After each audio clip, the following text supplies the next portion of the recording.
rebel comes screaming, we always holler back to from House Districts 83 and 85 races so that we can make an informed decision come May the 6th. Before we begin tonight's forum, I'd like you all to stand and thank you.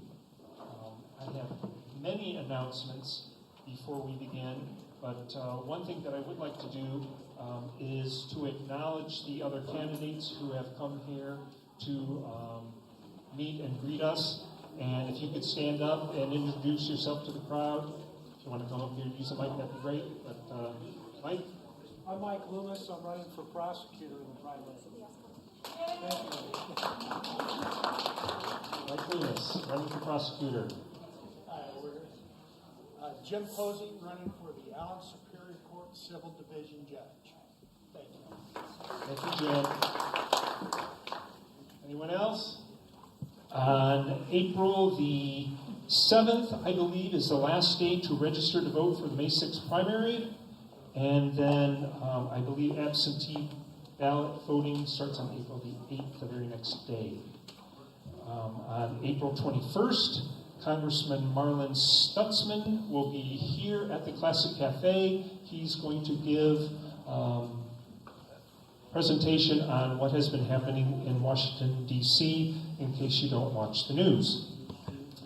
And then finally, on June the 14th, which is a Saturday, we have a new venue that has changed. It is now at the First Wayne Street United Methodist Church. That's 300 East Wayne Street. Chris Ann Hall will be here. She'll give her presentation of the Roots of Liberty.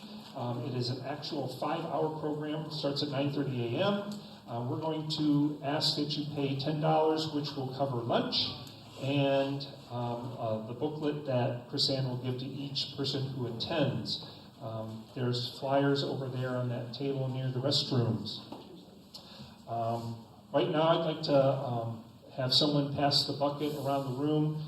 We ask that you help us defray the cost so we can have events like this in the future. So if you could pass the bucket, I would appreciate it. And I don't know if Terry's listening, but in case I forget afterwards, thank you, Terry Clancy, who runs the Classic Cafe, for letting us use this venue. We feel like this is our home.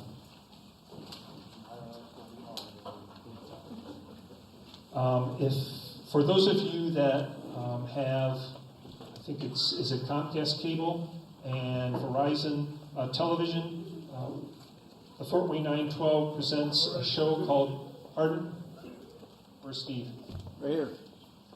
Presents a TV show called We the People. Steve Carey is our producer. He's behind the camera right now. We have many different programs, some on Common Core. We are taking today's event, and last week's we will show that it's Access One, Allen County Public Library's television station. Jeff. And we have cards in case you need to remember that type of information. Jeff, website. It's on our website. And it's on our website, fortwayne912.com. Today, we are going to ask questions, and before we do ask the questions, we'll have each candidate stand up and give a 4-minute presentation to introduce themselves. We have the candidates for House Districts 83 and 85. 83 is Southwest Allen County, the Avoyt area, and that extends into Whitley County and includes Columbia City.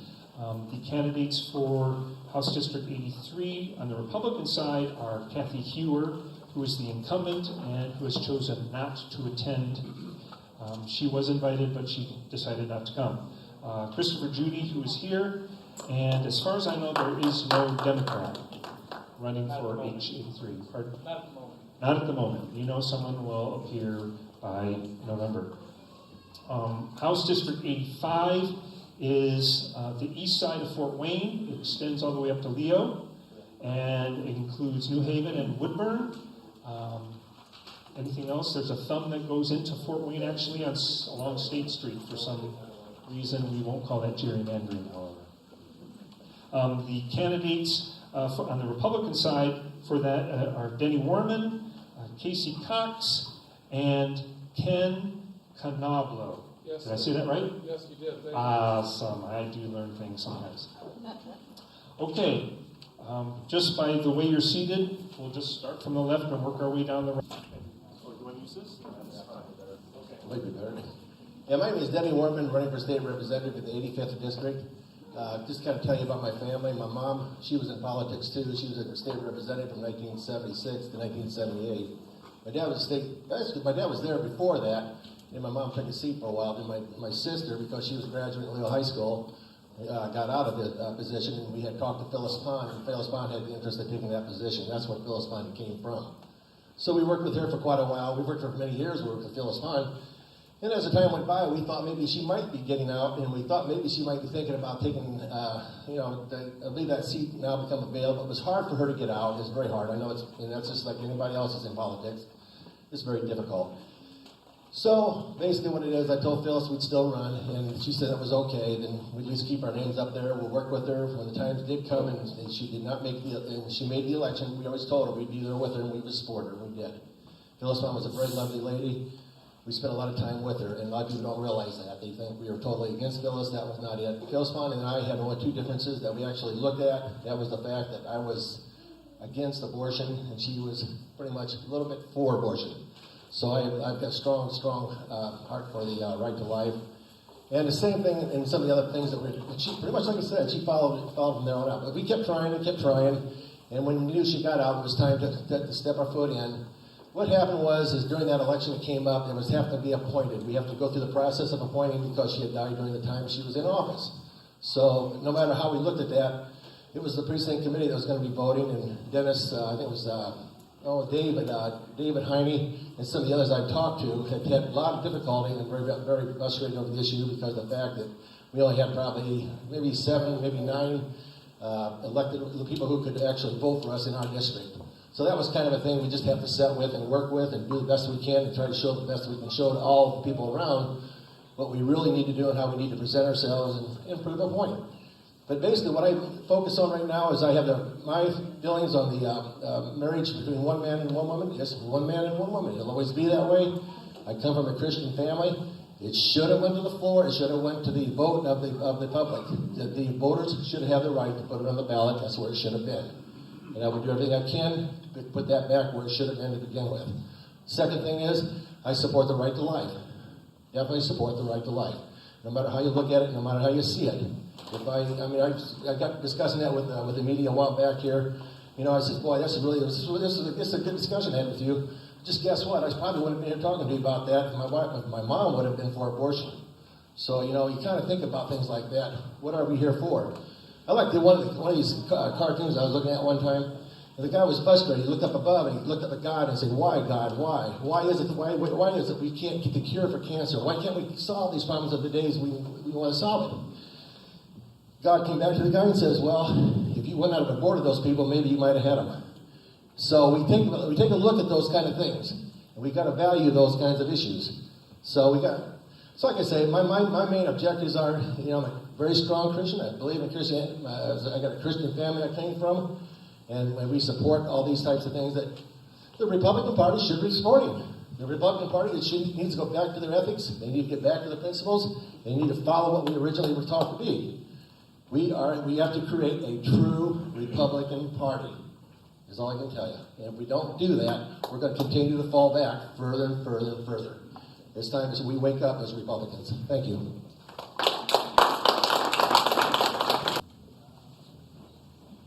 Hi, I'm Christian Judy, and I'm running for the House seat in the 83rd District. As a combat veteran, I swore an oath to defend the Constitution against all enemies. And once I got out, I still carry that oath to defend the Constitution. And what that means to me is defending traditional values and also small limited government. We talk about small limited government, but it just seems to be getting bigger and bigger and bigger. There's two key issues that I'm running on, and that is traditional marriage and Common Core. First off, Common Core, I think parents and teachers should be free to make the choices which is best for the education for our kids. I don't agree with this one-size-fit-all system. I don't believe in the dumbed-down education system, national uniformity, and that's what it's coming down to. If you look back in history, Germany had it, Russia had it, we don't need it. When it comes to traditional marriage, I believe in traditional marriage. I think our state legislators this past session took that out of our hands, the citizens, to decide on that issue. And it is a state issue, it's not a federal issue. As far as I know, in the U.S. Constitution, they have no authority to decide that issue. I will fight for the right to life. I am pro-life. I believe life begins at conception. And I actually brought a little article here. You know, they look for life on Mars, and they look for fossilized microbes. And if they find that, they would consider it life on Mars. But they don't consider it life in the womb at conception. That doesn't make any sense to me. I think with the technology that we have today, it proves that life begins at conception. I will fight against amnesty for illegals. I do not agree. I think we have a proper way and a good way to become a citizen here in the United States, and it should be honored. A few other things. I served in the Indiana National Guard for 7 years. I was a combat medic who served in Iraq in 2008. I served with the 1st and 3rd Infantry Battalion here in town. Probably one of the most greatest group of guys I've ever been around. Very honorable. I live in Willie County, or I grew up in Willie County. I live in Boyd now. And my wife back here is Elena. We have 2 daughters. Isabel's not here today. She's 10. And Savannah, she's the one that'll keep up every once in a while. She's 2. And then I'm active in the community. I've spent 4 years down there as a softball coach in the Don Ayers program. Now the minors VP. I actually committed to that before I committed to this, so I told them I'd stay committed to it. So it's been a busy spring. A few other things about me. I work for General Motors. I've been out there since 2006. So I know there'll be some questions about that, and I'll be more than happy to answer them. Other than that, I look forward to your questions. Thank you.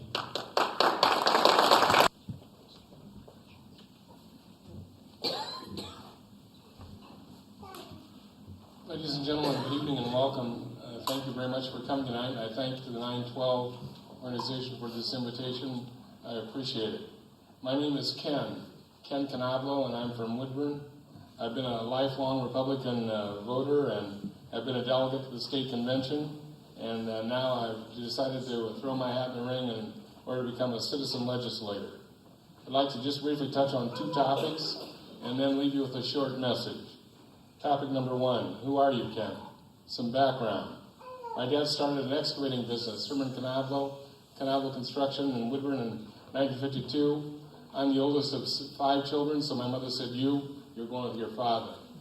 And so I grew up with a shovel in my hand and graduated to a front-end loader and dump truck, bulldozer, backhoe, and that sort of thing. Later on, when I was growing up, I was inspired by my 7th grade teacher and followed him and wanted to become a teacher myself. So from Woodland, I went to Ball State. When I completed my bachelor's degree at Ball State, the Tet Offensive was roaring in Vietnam, and so my deferment came to an end. So I put on the military uniform and left my home. Spent a year in Georgia at the MP school as an assistant instructor. In my second year, they sent me to Germany with a good Irish name like Knoblau or Canablo. I thoroughly enjoyed that. In 1971, then, when I returned from Germany, my wife and I were married. Ron and I started a family, which culminated in 3 children, and then started with my teaching and coaching career, which lasted nearly 2 decades. In 1987-88, it was my privilege to receive the Indiana Congress of the PTA's Teacher of the Year for Indiana. And you may remember that when the Heritage Girls Patriots basketball team won the state championship, Dave and Sherry Gilbert were the coaching staff, and I finished out that coaching staff. It was a great experience. You may remember that we had Jody Bierman was Miss Basketball the same year that Steve Alford was Mr. Basketball that year. Then in the 1990s, I changed direction and became involved in Northeastern Indiana industry. I tell people I got my second education at CNA Tool Engineering in beautiful downtown Churubusco, where I learned that if we don't ship on Thursday, make payroll on Friday, come Monday, we've got nothing to talk about. It was a great experience. And so during that time, the people of East Allen County Schools asked me to become a candidate for East Allen School Board, to which I was elected. It was a great experience. Those experiences combined give me a unique perspective of education and industry in the way that they're linked together for our future economic vitality. After more than a decade of private industry and following 9/11, in 2001, I had a chance to return to education, so I turned to Prince Chapman Academy over next door to Paul Harding High School, from where I retired then in 2011. And so after your background, Ken, why are you a candidate? There are two people who have inspired me. The first one is the lady, Phyllis Pond, who I knew back in 1978, and during those decades that she served for Indiana. If you attended the funeral like I did, you heard Indiana Senator Long talk about he could never say no to Phyllis. She was a powerful advocate, very persuasive speaker, very effective. I'd like to pick up that mantle of servant leadership that she provided so well to all of us constituents. That's what I'd like to carry on. The second person that inspired me is Otto Canablo. As a young boy, I discovered in the library the Griswold history of Allen County, that Otto Canablo, my great-grandfather, during the 1860s, was in Woodburn a farmer, a postmaster, operated a general store, and he helped us start a church congregation and a school during that time. So from that history, I've determined that we're given our community, our greater community, as a sacred trust. It's our responsibility to preserve it, and if we can, to enhance it. And that's what I would like to do. So I humbly ask you and seek your support and your vote, and I will work hard in order to be an effective legislator and a voice on your behalf. And I thank you for listening. Good evening. Thank you for having me as well. My name is Casey Cox, and I'm a candidate for State Representative House District 85. I am filling the remainder of the term that was incurred by the vacancy of Representative Phyllis Pond upon her passing this fall. And so I'm new to this, just finished my first session in Indianapolis, and looking forward to really trying to have a new term in the State House to continue my public service. I'm running for this because I have a genuine interest and concern for the community, for public service. I enjoy personally being a part of the discussion. I enjoy the policy, and I want to do the best for my young children, for my wife, and for their children to come. I want to share with you a few items that I supported in the legislature this past session, some of which I played an instrumental role in. And from that, I hope that you can gather some of my values, some of my concerns for various things. First, I sit on the House Judiciary Committee, and I supported the House Bill 1009, which is a government surveillance privacy protection. So much concern that we have about government surveillance and violation of our privacy by our government. We passed a bill this year that would require law enforcement to get search warrants for a number of different new technologies that might be used in searching people. For use of unarmed manned surveillance vehicles, require a search warrant for gathering of electronic data on people. Would also make a crime for a neighbor or someone else using a drone to try to survey someone else's home. Second, I sit on the Public Safety and Veterans Affairs Committee, and I'm sure Chris can attest. One of the issues that we dealt with early in that committee was high unemployment rate among veterans. You may have friends who are facing the same thing. 16.2% is the rate of unemployment for veterans in the state of Indiana, more than double what it is for everybody else. We passed a few different measures in our committee and went on to the House to pass unanimously, one of which was a Non-Discrimination Act against veterans. You can't discriminate against somebody just because of their veteran service, regardless of what their background is what may have resulted from their service. We also passed essentially a college bill with regard to veterans that would take certain programs that a veteran has completed and make it into college credit for the encouraging the veterans to complete their college education. I have a deep background in pro-life matters. I spent 4 years on the Allen County Right to Life Board of Directors. I spent a year on Indiana Right to Life's statewide legislative policy committee. I got a call in February that Senate Bill 292 was in trouble.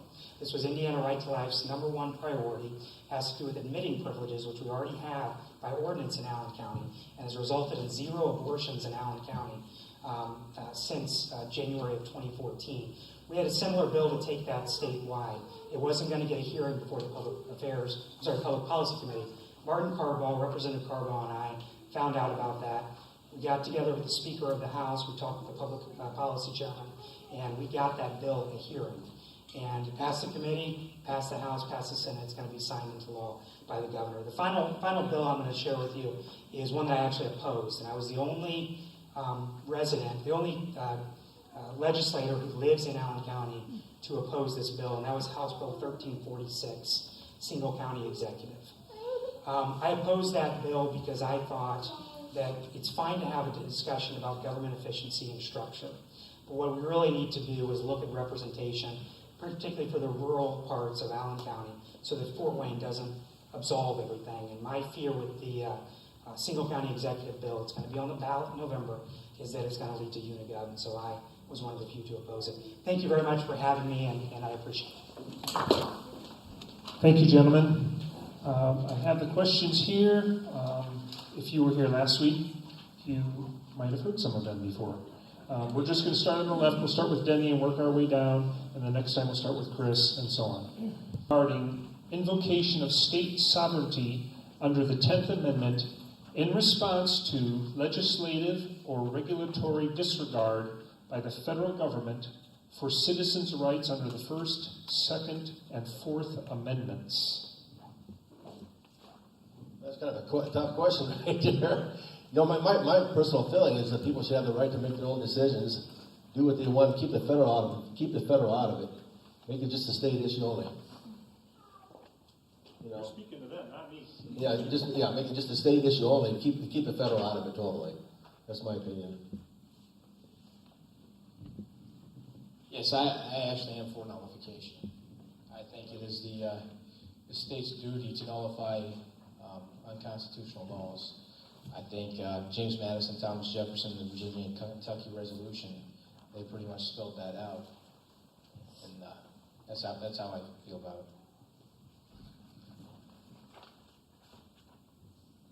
States' rights are paramount, and those need to be preserved, and I think we need to be zealous and vigilant in order to make sure that there is not an overreach into areas that are not specified by the Constitution.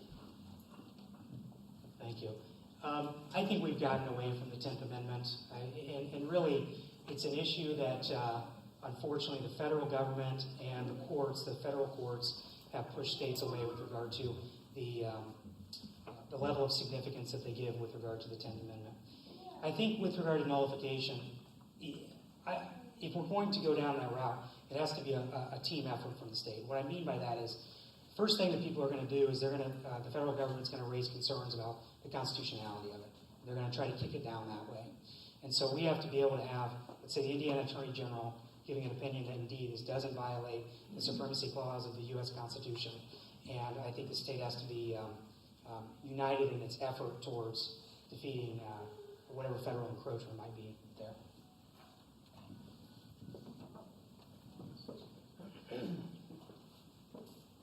Question number 2. Would you support or oppose joining other states with an Article 5 Convention of States? Please explain your position.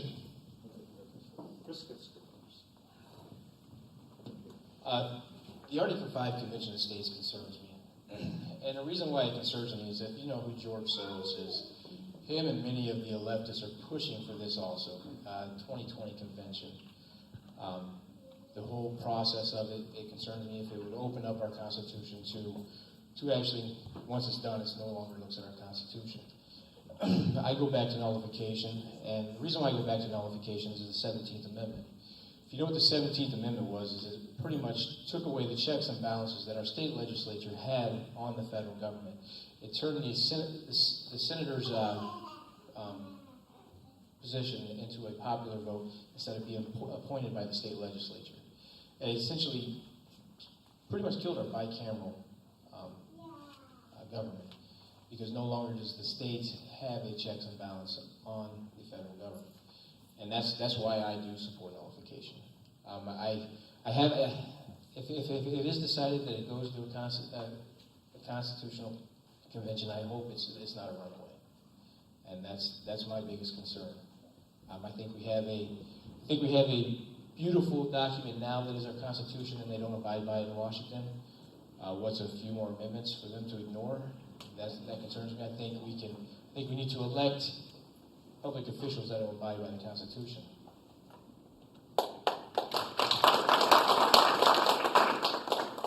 As I stated before, in terms of my background, it is not deep in legislative background.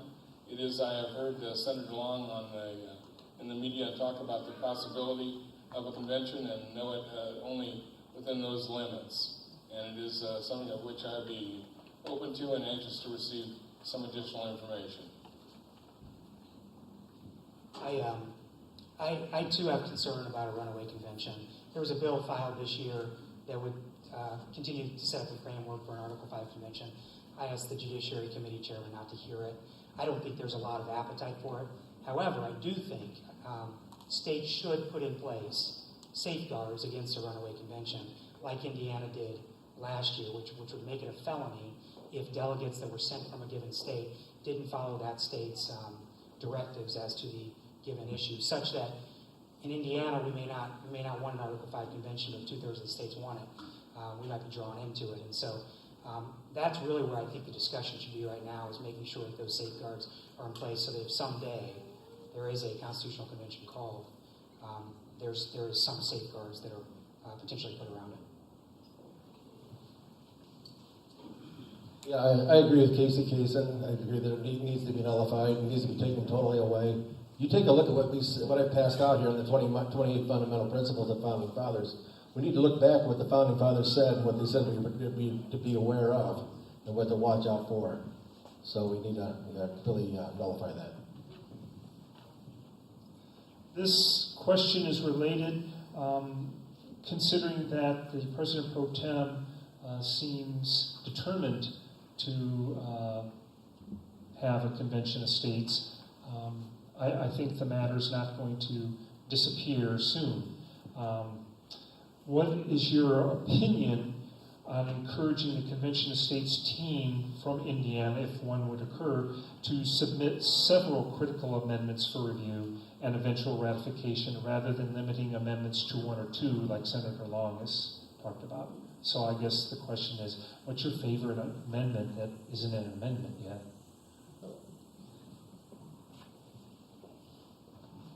Thank you. As I've indicated, I don't have a favorite amendment at this juncture. I would, as Mr. Cox has talked before about referencing the Indiana legal resources, I think about our Attorney General has impressed me as being somebody who's steered a course that is even and has gotten us through some difficult waters compared to other states where their Attorney General has gone contrary to the will of the people. So it is something about which I need some additional information. I think that if we went ahead and submitted a number of different constitutional amendments, my concern would be that other states would do the same thing. And now we have a constitutional convention that has no focus whatsoever. If we're going to have one, I really do think it should be one or two. I think it should be something that supplements the 10th Amendment. Perhaps a good change would be indeed an additional amendment changing the Senate candidates being picked by the state legislatures as well. So something that focused on states' rights and was limited to just one or two.